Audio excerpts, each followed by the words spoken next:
That's done. And that's Dash. And we're rolling bones.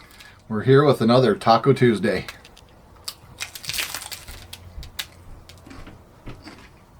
I got this for Christmas. Was this a Kickstarter? No, this is just a board game that they picked up, and so Scythe. Unfortunately, I can't do much about it today because I haven't read the rules yet. I've just looked through the box. I was actually getting ready to start reading the rules last night. Is that right side up? No, that's upside down. But it does have some pretty cool models to paint and stuff like that. To me, it looks kind of like a game of like Civilization and Risk, but like you got all these models to paint, so we'll take a look at it real quick.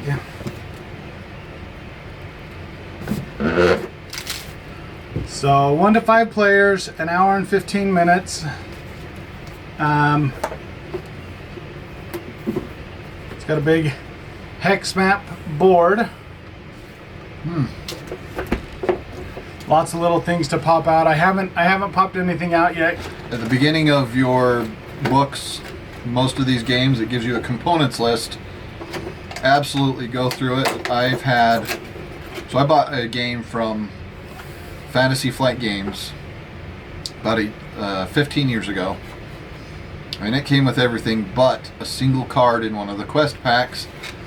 And it could have thrown the game off quite a bit by not having that quest.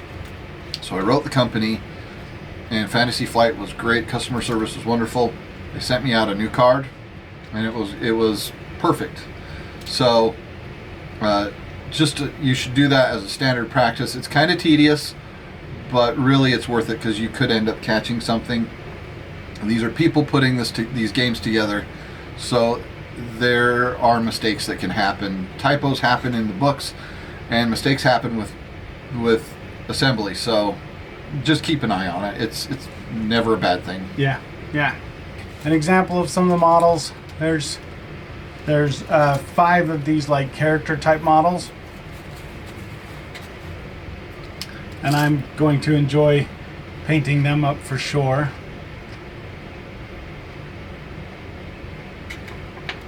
My nephew was talking about, because some of them are bears with guys with rifles, reminds him of my, as I'm showing one that's not a bear, but that reminds him of my days with World of Warcraft, and I had Fuzzy Wuzzy. Oh yeah, bear.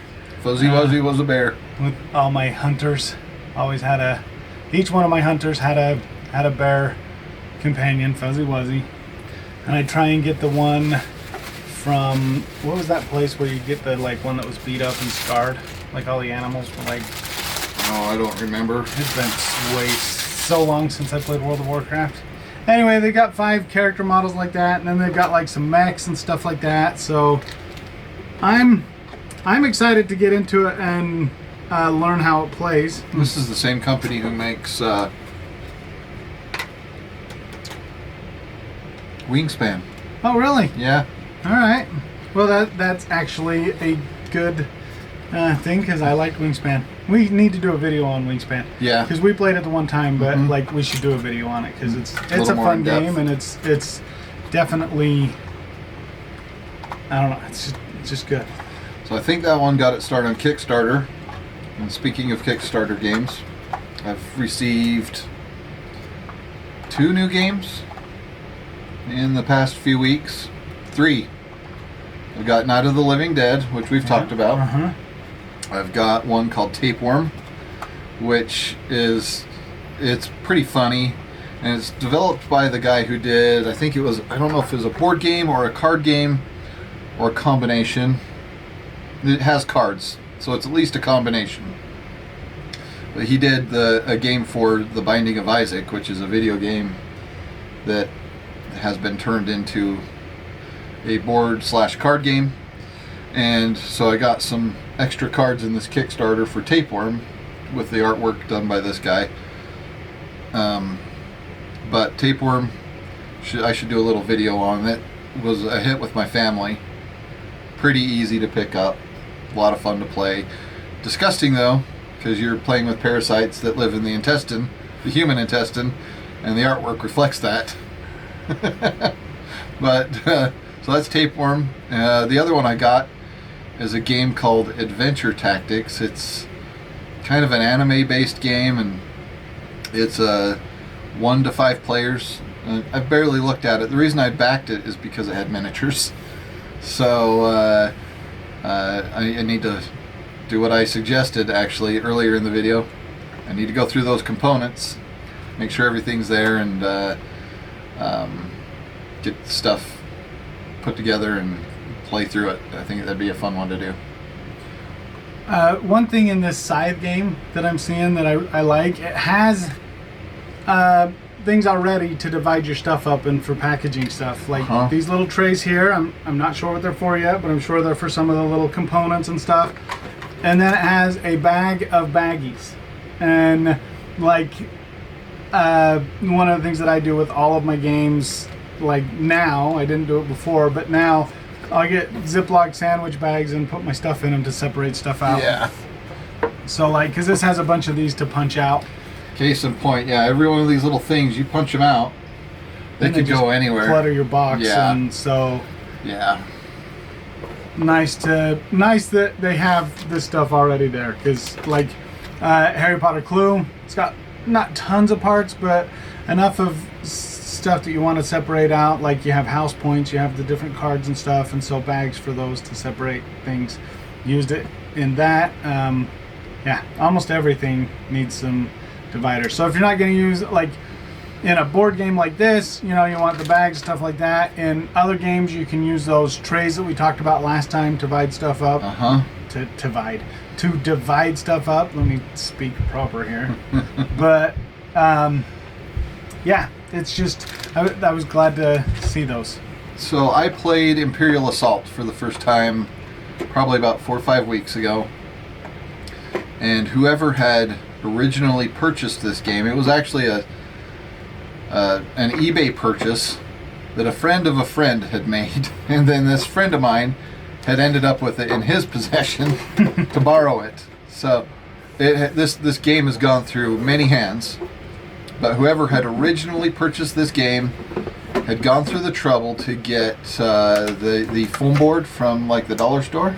And they cut it up and then glued it together in these trays that organized everything. I mean, you had, and he or she had taken like all the models out and put them in their own box, because this game has countless expansions. Imperial Assault is huge. So they'd taken all the miniatures, put them in their own little boxes, so you had one for just the Imperials, and that's where the lion's share of the miniatures are, is the Imperial miniatures. Then there was another box and tray for the heroes. Then there was a binder with plastic sheeting for all the cards to go into for the characters. Then there were all these little teeny tiny character decks. Okay, Fantasy Flight Games, who makes Imperial Assault, they are the most token intensive games I've ever seen in my life, which is good and bad. I like the tokens, they're fun, and they really make the game a lot easier to play, because you know what the tokens mean. Anyways, with all these pieces though, all these little teeny tiny cards, everything had its place, it was all organized, and it made a huge difference in setting the game up, because the game went together so much faster when we didn't have to organize a chaotic mess of tokens and character cards. It was all right there, it was ready to grab, you just picked it up and you know, looked through what you needed and grabbed it. It was a thing I never thought about when I was younger, and I think part of it was games weren't quite as complex. No. Or the games that I played wasn't as complex. Maybe they were, but like, you know, I didn't really pay attention to whether boxes had dividers in them and stuff like that already. Like Monopoly has a pretty good setup. Most Monopoly boxes have the dividers in there, makes it easy for the banker, makes it easy for stuff, and you put it away in its spot. And there are games like that, but then there's a lot of games that don't. And I really have learned to appreciate the games that have dividers and stuff. Companies that make their game boxes set up for the game. So when we were talking about Betrayal Legacy, it has a box tray that's set up mostly for the game. I still have some baggies in there and stuff to divide out some things, but that's mostly for in between games, because as the box jumbles around, it's not that secure in there to keep things separated. But during gameplay, you can set stuff out and everything's going to be separated. There's spots for the cards. Like, it's nice that way. It like is. the game box is good that way, and I appreciate that. I talked about somebody who'd gone through and done that foam board assembly. I've seen people selling on, I think mostly eBay, foam inserts that they've designed. Yeah, and they fit them Etsy to as the well. Yeah.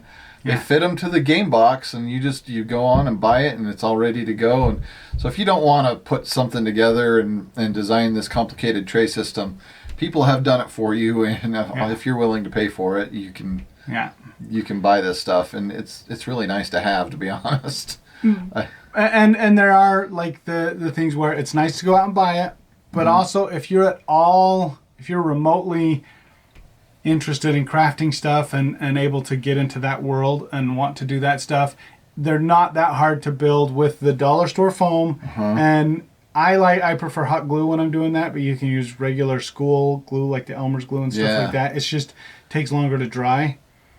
But the dollar store foam works really well. You can even do it with just cardboard if you want. Wylock from Wylock's Armory, he does army dividers that way with cardboard. He also does it with his like dungeon tiles and stuff like that he uses cardboard to build the trays for him and stuff like that. But I prefer the foam to the cardboard. I know what I'm getting every time with the foam, where cardboard, it's what am I getting this time? So but if anybody could design and put together this kind of stuff, this is where his talent just excels. So. I can get it together. It doesn't look great. Like the ones that I have for my trees and my stuff, they're there, but they don't look amazing. It's just, it works. I disagree, but but thank you. Yeah, it's but that's the thing. You can build it and you can do it that way. Like building troop transport stuff. If you have the money and to do it, I think that like a Battlefoam system for your models and stuff like that is probably the best system out there. Battlefoam makes high quality stuff. I love the trays. I've got several of their cases and I love them, but it has hurt the pocketbook more than even... It's the hardest purchase for me to make because it's not fun. The miniatures are fun. The paint is fun. The storage is not, but you need it. For lack of a better word, because this isn't necessarily what people will want the word to be, but they protect your investment. Yeah, they do. It's paying for insurance, kind of, but also ease and convenience. They work really well. I just don't want to spend the money for it, so I haven't bought that.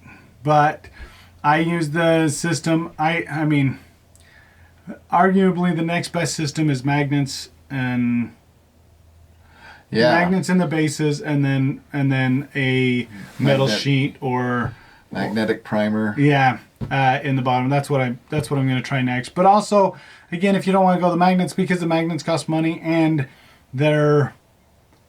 they can pop out, and then you got to fix them and do stuff. But the magnets serve other purposes too in the bases and stuff. It's actually not. It's a pretty good way to go.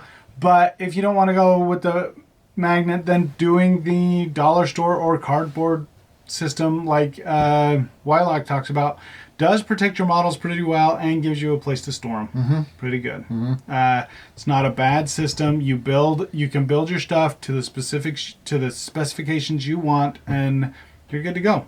So this is one of the Battlefoam trays, and you can see that if you just put together some foam boards, glued it together, you could create essentially the same thing. Yep. It's not that complicated. And it shows these ones here. These ones are laying down flat, but most of them are set in straight up and down. Yeah, they're standing straight up. They're standing up, so Let's see if I can grab one. like when you build them that way, they don't move, they don't wobble as much. You just build them pretty, I mean, to the size that you want and need for your stuff. Also, one of the things that, like, the way that Wylock shows his is it's just the row. You put it's wide enough for a base, and then you put your unit in there. There's still a little bit of clinking and clanking potentially, which, depending on how particular you are with your stuff, it doesn't really, like, I mean, my stuff's been through hell and back, and most stuff you can't tell much. And you don't often put a finish on your models, right? No, not very often at all, because I never think they're finished. I will put a matte varnish on mine, and it supposedly does. I haven't really tested it, but it does protect your models. So yeah. If you're worried about the clanking, a little bit of that enamel spray could do wonders for you, and then you don't have to worry about any paint chipping. Yeah. And generally, though, you put a couple models, these tiny, especially if you're using plastic or resin, like, they're light enough that them clinking against each other is not a big deal. I can see some of the bigger metal ones, older ones, that might be a problem, but then it's more the problem is a wing gonna fall off or an arm gonna fall off. Yeah. Different systems to hold your models, keep them together. We showed you the trays that were those hyper tough storage trays that I'm using for a lot of stuff, but Games Workshop stuff, there's just doesn't work so well for my Warhammer stuff and Age of Sigmar stuff. There's just too big of models for that. Yeah. I need to get something to store my orcs in right now, because they're just in a big box altogether, and I dumped it over the other day. I'm afraid to look inside that box. That's my knights too. So in Warhammer, you've got knights that are models that stand maybe about that tall, and they're pretty big. They don't have a safe home yet. I need to find a way to store those. Did you make yours come apart in the middle, or did you glue them together in the middle? I glued them. I did mine all to come apart in the middle, because it's just too big to try and carry places. A tall box with some magnets for these. These are the ones that I would definitely put magnets in, and put them in a box with probably magnetic primer. Yeah. The primer's not magnetic. I call it that. It's called magnetic primer, but it's paint with little metal filings in it. Yeah. So and so you can stick magnetic stuff to them. And it sticks. It's great stuff. Yeah. Thanks for watching. Hope you enjoyed it. And if you have any questions, let us know. See you next time. Thanks.